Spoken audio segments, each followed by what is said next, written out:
গল্পের সওদাগর চ্যানেলে আপনাদের সবাইকে স্বাগতম।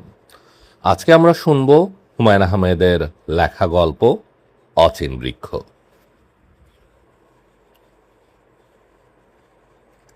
ইদ্রিস বলল, ভাইজান ভালো কইরা দেখেন, এর নাম অচিন বৃক্ষ। বলেই থু করে আমার পায়ের কাছে একদলা থুতু ফেলল। লোকটির কুৎসিত অভ্যাস, প্রতিটি বাক্য দুবার করে বলে, দ্বিতীয়বার বলার আগে একদলা থুতু ফেলে। ভাইজান ভালো কইরা দেখেন, এর নাম অচিন বৃক্ষ। অচিন পাখির কথা গানের মধ্যে প্রায়ই থাকে। আমি অচিন বৃক্ষের কথা এই প্রথম শুনলাম এবং দেখলাম। মজার ব্যাপার হচ্ছে, এরা সবাই বৃক্ষ শব্দটা উচ্চারণ করছে শুদ্ধভাবে। তৎসম শব্দের উচ্চারণে কোনো গণ্ডগোল হচ্ছে না। অচিন বৃক্ষ না বলে অচিন গাছও বলতে পারত, তা বলছে না। সম্ভবত গাছ বললে এর মর্যাদা পুরোপুরি রক্ষিত হয় না। ইদ্রিস বলল, ভালো কইরা দেখেন ভাইজান, ত্রিভুবনে এই বৃক্ষ নাই। তাই নাকি? যে ত্রিভুবনে নাই।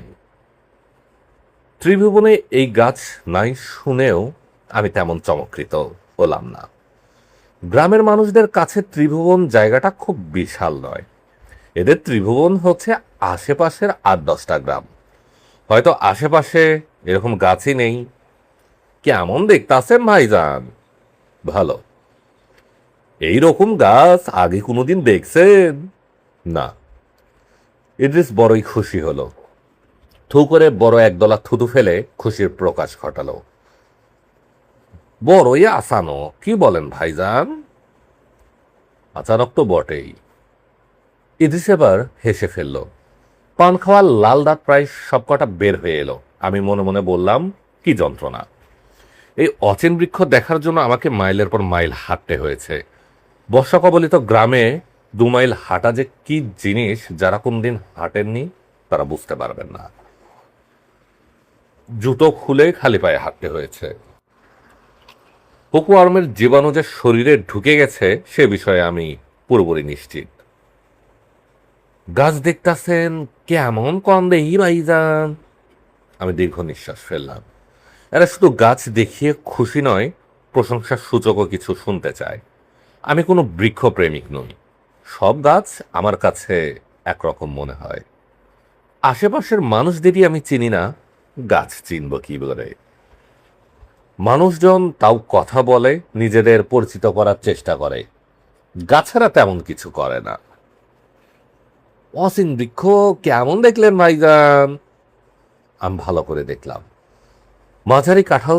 মাঝারি সাইজের কাঁঠাল গাছের মতো উঁচু, পাতাগুলো তেঁতুল গাছের মতো ছোট ছোট, গাছের কাণ্ড পাইন গাছের কাণ্ডের মতো মসৃণ। গাছ প্রসঙ্গে কিছু না বললে ভালো দেখায় না বলেই বললাম। ফুল হয়? ইদ্রিস কথা বলার আগেই পাশে দাঁড়ানো রোগালোকটা বলল, যে না, ফুল ফোটানোর টাইম নাই, টাইম হইলেই ফুটবে। এই গাছে ফুল আসতে মেলা টাইম লাগে। বয়স কত এই গাছের? তা ধরেন 2000 বছরের কম না, বেশিও হইতে পারে। বলেই লোকটা সমর্থনের আশায় চারদিকে তাকালো। উপস্থিত জনতা অতি দ্রুত মাথা নাড়তে লাগলো, যেন এই সময়ে কারো মনেই সন্দেহের লেশমাত্র নেই। আমি অত্যন্ত বিরক্ত হলাম। গ্রামের লোকজন কথাবার্তা বলার সময় তাল ঠিক রাখতে পারে না। হুট করে বলে দিল 2000 বছর, আর তাতেই সবাই কেমন মাথা নাড়ছে। আমি ইদ্রিসের দিকে তাকিয়ে বললাম, ইদ্রিস মিয়া, গাছ তো দেখা হলো, চলো যাওয়া যাক। আমার কথাই মনে হলো সবাই খুব অবাক হচ্ছে। ইদ্রিস হতভম্ব গলায় বলল, এখন যাইবেন কি? গাছ তো দেখাই হইল না। তার উপর মাস্টার সাবরে খবর দেওয়া হয়েছে, আইতাছে। আমার চারপাশে 17-18 জন মানুষ আর এক পাল উলঙ্গ শিশু। অচিন বৃক্ষের লাগোয়া বাড়ি থেকে বৌঝিরা উকি দিচ্ছে। একজন এক কাঁদি ডাব পেরে নিয়ে এলো। অবাকে লক্ষ্য করলাম কালো রঙের বিশাল একটা চেয়ারও মাথায় করে আনছে। এই গ্রামের এটাই হয়তো একমাত্র চেয়ার। অচিন বৃক্ষ যারা দেখতে আসেন তাদের সবাইকে এই চেয়ারে বসতে হয়। অচিন বৃক্ষের নিচে চেয়ার পাতা হলো, আমি বসলাম। একজনকে হাত পাখা দিয়ে আমাকে প্রবল বেগে হাওয়া করতে লাগলো। স্থানীয় প্রাইমারি স্কুলের হেডমাস্টার সাহেব চলে এলেন। বয়স অল্প, তবে অল্প বয়সেই গালটাল ভেঙে একাকার। দেখেই মনে হয় জীবনযুদ্ধে পরাজিত একজন মানুষ। বেঁচে থাকতে হয় বলেই বেঁচে আছে। ছাত্র পড়াচ্ছেন। হেডমাস্টার সাহেবের নাম মোহাম্মদ কুদ্দুস। তার সম্ভবত হাঁপানি রোগ আছে। বড় বড় করে শ্বাস নিচ্ছেন। নিজেকে সামলে কথা বলতে অনেক সময় লাগলো। স্যারের শরীর কি ভালো? জি ভালো। আজ তো একটু দেরি হলো, মনে কিছু নিবেন না স্যার। না, মনে কিছু নিচ্ছি না। বিশিষ্ট লোকজন শহর থাইকা অচিন বৃক্ষ দেখতে আসে, বড় ভালো লাগে। বিশিষ্ট লোকজনের সঙ্গে দেখা সাক্ষাৎ হয়। আপনি ভুল করছেন ভাই, আমি বিশিষ্ট কেউ নই। এই তোমরা স্যারে হাত পা ধোনের পানি দাও নাই, বিষয়টা কি? হাত পা ধুয়ে কি হবে? আবার তো কাদা ভাঙতেই হবে। হেডমাস্টার সাহেব অত্যন্ত বিস্মিত হলেন। খাওয়া দাওয়া করবেন না? আমার বাড়িতে পাক শাক হইতেছে, চাইডা ডাল ভাত, বিশেষ কিছু না। গ্যারাম দেশে কিছু জোগাড় যন্ত্রও করা যায় না। বিশিষ্ট মেহমানেরা আসেন। গত বছর ময়মনসিংহের এডিসি সাহেব আসছিলেন। এডিসি রেভিনিউ, বিশিষ্ট ভদ্রলোক। অচিন বৃক্ষের রক্ষণাবেক্ষণের জন্য 1,000 টাকা দেওয়ার ওয়াদা করলেন। তাই নাকি? যে অবশ্য টেকা এখনো পাওন যায় নাই, এরা কাজের মানুষ, নানান কাজের চাপে ভুলে গেছেন আর কি। আমার মতো না যে কাজকর্ম কিছু নাই, এদের শতেক কাজ। তবু ভাবতেছি একটা পত্র দিব, আপনি কি বলেন? দিন, চিঠি দিয়ে মনে করিয়ে দিন। আবার বিরক্ত হন কি না কে জানে। এরা কাজের মানুষ, চিঠি দিয়া বিরক্ত করনো ঠিক হইব না। এই চায়ের কি হইল রে? চা হচ্ছে নাকি? যে বানাতে বলে এসেছি। আমার চায়ের ব্যবস্থা আমার বাড়িতে আছে, মাঝে মধ্যেই হয়। বিশিষ্ট মেহমানেরা আসে। এগ্রিকালচার ইউনিভার্সিটির এক প্রফেসর সাহেব এসেছিলেন, বিরাট জ্ঞানী লোক। এদের দেখা পাওয়া যাওয়া তো ভাগ্যের কথা, কি বলেন স্যার? তা তো বটেই। চা চলে এলো। চা খেতে খেতে এই গ্রামের অচিন বৃক্ষ কি করে এলো সেই গল্প হেডমাস্টার সাহেবের কাছে শুনলাম। এক ডাইনি নাকি এই গাছের উপর সোয়ার হয়ে আকাশপথে যাচ্ছিল। হঠাৎ তার পানির পিপাসা হয়। এখানে সে নামে, পানি খেয়ে তৃষ্ণা নিবারিত করে। পানি ছিল বড়ই মিঠা। ডাইনি তখন সন্তুষ্ট হয়ে গ্রামের লোকদের বলে, তোমাদের মিঠা পানি খেয়েছি, তার প্রতিদানে এই গাছ তোমাদের দিয়ে গেলাম। গাছটা যত্ন করে রাখবে, অনেক অনেক দিন পর গাছে ফুল ধরবে, তখন তোমাদের দুঃখ থাকবে না। এই গাছের ফুল সর্বরোগের মহা ঔষধ। একদিন উপোস থেকে খালি পেটে এই ফুল খেলেই হবে। আমি বিরক্ত হয়ে বললাম, আপনি এই গল্প বিশ্বাস করেন? হেডমাস্টার সাহেব অবাক হয়ে বললেন, বিশ্বাস করব না কেন? বিশ্বাস না করার তো কিছু নেই। যে যুগে মানুষ চাঁদে হাঁটাহাঁটি করছে, সে যুগে আপনি বিশ্বাস করছেন গাছে চড়ে ডাইনি এসেছিল? জগতে অনেক আচানক ব্যাপার হয় জানা। যেমন ধরেন ব্যাঙের মাথায় মণি, যে মণি 7 রাজার ধন। অন্ধকার রাইতে এই ব্যাঙ এই মণি থেকে বের করে, মণি থেকে শরীর বের করে, তখন চারদিকে আলো হয়ে যায়। আলো দেখে পোকারা আসে, ব্যাঙ সে পোকা ধরে ধরে খায়। আপনি ব্যাঙের মণি দেখেছেন? জি জনাব, নিজের চোখে দেখা। আমি তখন 7ম শ্রেণীর ছাত্র। আমি চুপ করে গেলাম। যিনি ব্যাঙের মণি নিজে রেখেছেন বলে দাবি করেন, তার সঙ্গে কুসংস্কার নিয়ে তর্ক করা বৃথা। তাছাড়া দেখা গেল ব্যাঙের মণি তিনি একাই দেখেননি, আমার আশেপাশে যারা দাঁড়িয়ে আছেন তারা অনেকেই দেখেছেন। দুপুরে হেডমাস্টার সাহেবের বাসায় খেতে গেলাম, আমি এবং ইদ্রিস। হেডমাস্টার সাহেবের হতদরিদ্র অবস্থা দেখে মনটাই খারাপ হয়ে গেল। প্রাইমারি স্কুলের একজন হেডমাস্টার সাহেবের যদি এই দশা হয়, তখন অন্যদের না জানে কি অবস্থা। অথচ এর মধ্যেই পোলাও রান্না হয়েছে, মুরগির কোরমা করা হয়েছে। দরিদ্র মানুষটির অনেক টাকা বের হয়ে গেছে এ বাবদে। আপনি এসেছেন, বড় ভালো লাগতেছে। অত পাড়াগায় থাকি, দু একটা জ্ঞানের কথা নিয়ে যে আলাপ করব সেই সুবিধা নাই। চারদিকে মুখের দল, অসীম বৃক্ষ থাকায় আপনার মতো বিশিষ্ট ব্যক্তিরা আসেন, বড় ভালো লাগে। কিছু জ্ঞানের কথা শুনতে পারি। বেচারা জ্ঞানের কথা শুনতে চায়, কোনো জ্ঞানের কথাই আমার মনে এলো না। আমি বললাম, রান্না তো চমৎকার হয়েছে। কে রেঁধেছে? আপনার স্ত্রী? জি না জনাব, আমার কনিষ্ঠ ভগ্নী। আমার স্ত্রী খুবই অসুস্থ, দীর্ঘদিন শয্যাশায়ী। সে কি? হার্টের ভালভের সমস্যা। ঢাকা নিয়ে গিয়েছিলাম, ডাক্তার বলেছেন $1-2 খরচ করলে একটা কিছু করা যাবে। কোথায় পাবো এত টাকা বলেন দেখি। আমি চুপ করে গেলাম। হেডমাস্টার সাহেব সহজ ভঙ্গিতে বললেন, আপনি যখন আসছেন আমার স্ত্রীর সঙ্গে দেখা করিয়ে দিব। সে শহরের মেয়ে, ম্যাট্রিক পাস। তাই নাকি? যে ম্যাট্রিকে ফার্স্ট ডিভিশন ছিল, টোটাল মার্ক 611, জেনারেল অঙ্কে পেয়েছে 76, আর 4টা নম্বর হইলে লেটার হইত। হেডমাস্টার সাহেব দীর্ঘ নিঃশ্বাস ফেললেন। ওর আবার লেখালেখির শখ আছে। বলেন কি? শরীরটা যখন ভালো ছিল তখন কবিতা লিখত। তাই এই মূর্খের জায়গায় কবিতার মতো জিনিস কে বুঝবে, কে বলেন? আপনি আসছেন, দু একটা পড়ে দেখবেন। জি, নিশ্চয়ই পড়ব। মোহসিন সাহেব বলে এক ভদ্রলোক এসেছিলেন, তিনি একটি কবিতার কপি করে নিয়ে গিয়েছিলেন। বলেছিলেন অনেক পত্রিকার সাথে তার যোগাযোগ আছে, ছাপিয়ে দিবেন। ছাপা হয়েছে? হয়েছে নিশ্চয়। কবিতাটা ভালো ছিল, নদীর উপরে লেখা। পত্রিকা টত্রিকাতে এখানে কিছু আসে না, জানার উপায় নেই। একটা পত্রিকা পড়তে হলে যেতে হয় মশাখালীর বাজার। চিন্তা করেন অবস্থা। শেখ সাহেবের মৃত্যুর খবর পেয়েছি 2 দিন পরে। বুঝলেন অবস্থা? অবস্থা তো খুব খারাপই বলে মনে হচ্ছে। তাও অসীম বৃক্ষ থাকায় দুনিয়ার সাথে একটা যোগাযোগ আছে। আসেন ভাই সাহেব, আমার স্ত্রীর সঙ্গে একটু কথা বলেন।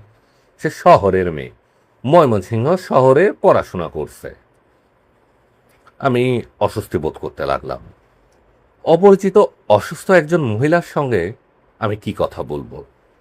ব্যাপার দেখে মনে হচ্ছে অচিন বৃক্ষ দেখতে যারা আসেন তাদের সবাইকে এই মহিলার সঙ্গেও দেখা করতে হয়। মহিলার সঙ্গে দেখা হলো। মহিলা না বলে মেয়ে বলাই উচিত। 19-20 বেশি বয়স হবে না। বিছানার সঙ্গে মিশে আছে, মানুষ নয় যেন মিশরের মমি। বিশিষ্ট অতিথিকে দেখে তার মধ্যে কোনো প্রাণচঞ্চল্য রক্ষা করা গেল না। তবে বিড়বিড় করে কি যেন বলল। হেডমাস্টার সাহেব তার মুখের কাছে ঝুঁকে পড়লেন, পরক্ষণে হাসি মুখে বললেন, আপনারে সালাম দিছে। আমি কি বলবো ভেবে পেলাম না। কিছু একটা বলতে হয়, অথচ বলার মতো কিছু পাচ্ছি না। মেয়েটি আবার বিড়বিড় করে কি যেন বলল। হেডমাস্টার সাহেব বললেন, রেনু বলেছে আপনার খাওয়া দাওয়ার খুব কষ্ট হলো। ওর কথা আর কেউ বুঝতে পারে না, আমি পারি। আমি বললাম, চিকিৎসা হচ্ছে তো নাকি এমনি রেখে দিয়েছেন? হেডমাস্টার সাহেব এই প্রশ্নের জবাব দিলেন না। মেয়েটি বিড়বিড় করে আবার কি যেন বলল। হেডমাস্টার সাহেব বুঝিয়ে দিলেন, ও জিজ্ঞেস করছে অসীন বৃক্ষ দেখে খুশি হয়েছেন কিনা। আমি বললাম, খুব খুশি হয়েছি। মেয়েটি বলল, ফুল ফুটলে আরেকবার আসবেন, ঠিকানা দিয়ে যান। ফুল ফুটলে আপনাকে চিঠি লিখবে। মেয়েটি এ কথাগুলো বেশ স্পষ্ট করে বলল। আমার বুঝতে কোনো অসুবিধা হলো না। আমি বললাম, আপনি বিশ্রাম করুন, আমি যাই। হেডমাস্টার সাহেব আমাকে এগিয়ে দিতে যাচ্ছিলেন। আমি রাজি হলাম না। এই ভদ্রলোকের এখন উচিত স্ত্রীর কাছে থাকা। যত বেশি সময় সে স্ত্রীর পাশে থাকবে ততই মঙ্গল। এই মেয়েটির দিনের আলো যে নিভে এসেছে তা যে কেউ বলে দিতে পারে। আমি এবং ইদ্রিস ফিরে যাচ্ছি। আসার সময় যতটা কষ্ট হয়েছিল, ফেরার সময় ততটা হচ্ছে না। আকাশে মেঘ করায় রোদের হাত থেকে রক্ষা হয়েছে। তারপর ঠান্ডা বাতাস দিচ্ছে। ইদ্রিসের সঙ্গে গল্প করতে করতে এগোচ্ছি। আমি বললাম, হেডমাস্টার সাহেব তার স্ত্রীর চিকিৎসা করাচ্ছেন না? করাইতাছে। বিষয় সম্পত্তি যা ছিল সব গেছে পরিবারের পিছনে, এখন বাড়ি ভিটা পর্যন্ত বন্ধ। তাই নাকি? যে এই মানুষটা পরিবারের জন্য পাগল, সারা রাত ঘুমায় না, স্ত্রীর ধারে বৈশা থাকে, আর দিনের মধ্যে 10টা চক্কর দেয় অচিন বৃক্ষের কাছে। কেন? ফুল ফুটছে কিনা দেহে, অচিন বৃক্ষের ফুল হইল শেষ ভরসা। আমি দীর্ঘ নিঃশ্বাস ফেললাম। খেয়াঘাটের সামনে এসে আমাকে থমকে দাঁড়াতে হলো। দেখা গেল হেডমাস্টার সাহেব ছুটতে ছুটতে আসছেন। ছুটে আসার জন্য তো পরিশ্রমে খুবই কাহিল হয়ে পড়া একজন মানুষ, যার সারা শরীর দিয়ে দরদর করে ঘাম ঝরছে। ছুটে আসার কারণ হচ্ছে স্ত্রীর কবিতার খাতা আমাকে দেখাতে ভুলে গিয়েছিলেন, মনে পড়ায় সঙ্গে নিয়ে এসেছেন। আমরা একটা অসুস্থ গাছের ছায়ার নিচে বসলাম। হেডমাস্টার সাহেবকে খুশি করার জন্যই 2 নম্বরী খাতার প্রথম পাতা থেকে শেষ পাতা পর্যন্ত পড়ে বললাম, খুব ভালো হয়েছে। হেডমাস্টার সাহেবের মুখ উজ্জ্বল হয়ে উঠল। তিনি দীর্ঘ সময় চুপ থেকে বললেন, এখন আর কিছু লিখতে পারে না, শরীরটা বেশি খারাপ। আমি বললাম, শরীর ভালো হলে আবার লিখবে। হেডমাস্টার সাহেব বললেন, আমিও রেনুরে সেইটাই বলি, অচিন বৃক্ষের ফুল ফোটারও বেশি দেরি নাই। ফুল ফোটার আগে পচা শ্যাওলার গন্ধ ছাড়ার কথা। গাছ সে গন্ধ ছাড়া শুরু করেছে, আর কেউ সে গন্ধ পায় না, আমি পাই। আমি গভীর মমতায় ভদ্রলোকের দিকে তাকিয়ে রইলাম। তিনি ইতস্তত করে বললেন, প্রথম কবিতাটা আরেকবার পড়েন স্যার। প্রথম কবিতার একটা ইতিহাস আছে। কি ইতিহাস? হেডমাস্টার সাহেব লাজুক গলায় বললেন, রেনুকে আমি তখন প্রাইভেট পড়াই। একদিন বাড়ির কাজ দিয়েছি, বাড়ির কাজের খাতা আমার হাতে দিয়ে দৌড় দিয়া পালাইল। আর তো আসে না, খাতা খুইলা দেখি কবিতা আমারে নিয়ে লেখা। কি সর্বনাশ বলেন দেখি! এই খাতা যদি অন্যের হাতে পড়তো কি অবস্থা হইতো বলেন? অন্যের হাতে পড়বে কেন? বুদ্ধিমতী মেয়ে, সে দিবে আপনার হাতেই। তা ঠিক, রেনুর বুদ্ধির কোনো মা বাপ নাই। কি বুদ্ধি, কি বুদ্ধি! তার বাবা মা বিয়ে ঠিক করলো, ছেলে পুয়ালি ব্যাংকের অফিসার। চেহারা সুরত ভালো, ভালো বংশ, পানচিনি হয়ে গেল। রেনু চুপ করে রইল। তারপর একদিন তার মারে গভীর রাতে ঘুম থেকে ডাইকা বলল, মা, তুমি আমারে বিষ জোগাড় কইরা দাও, আমি বিষ খাবো। রেনুর মা বললেন, কেন? রেনু বললেন, আমার পেটে সন্তান আছে মা। কত বড় মিথ্যা কথা! কিন্তু বলল ঠান্ডা গলায়। ওই বিয়া ভেঙে গেল। রেনুর মা বাবা তাড়াহুড়া কইরা আমার সঙ্গে বিয়া দিলেন। নিজের ঘরের কথা আপনারে বলে ফেললাম, আপনি স্যার কিছু মনে করবেন না? না, আমি কিছু মনে করিনি। সবাইরেই বলি, বলতে ভালো লাগে। হেডমাস্টারের চোখ চকচক করতে লাগলো। আমি বললাম, আপনি ভাববেন না, আপনার স্ত্রী আবার সুস্থ হয়ে উঠবে। তিনি জড়ানো গলায় বললেন, একটু দোয়া করবেন স্যার, ফুলটা যেন তাড়াতাড়ি ফোটে।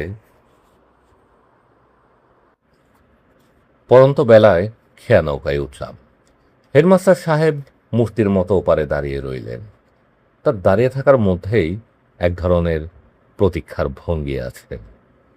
সে প্রতীক্ষা অচিন বৃক্ষের অচিন ফুলের জন্য, যে প্রতীক্ষায় প্রহর গুনছে হতদরিদ্র গ্রামের অন্য সব মানুষরাও। এবং কি আশ্চর্য, আমার মতো কঠিন নাস্তিকের মধ্যেও সেই প্রতীক্ষার ছায়া। নদী পার হতে হতে আমার কেবলই মনে হচ্ছে, আহা ফুটুক, অচিন বৃক্ষে একটি ফুল হলেও ফুটুক। কত রহস্যময় ঘটনাই তো এই পৃথিবীতে ঘটে, তার সঙ্গে যুক্ত হোক আরও একটি। হেডমাস্টার সাহেবও পারে দাঁড়িয়ে হাত নাড়ছেন। তার হাতে হাতির ছবি আঁকা 2 নম্বরে একটি কবিতার খাতা। দূর থেকে কেন জানি তাকে অচিন বৃক্ষের মতো লাগছে। হাতগুলো যেন অচিন বৃক্ষের শাখা, বাতাস পেয়ে দুলছে। সমাপ্ত।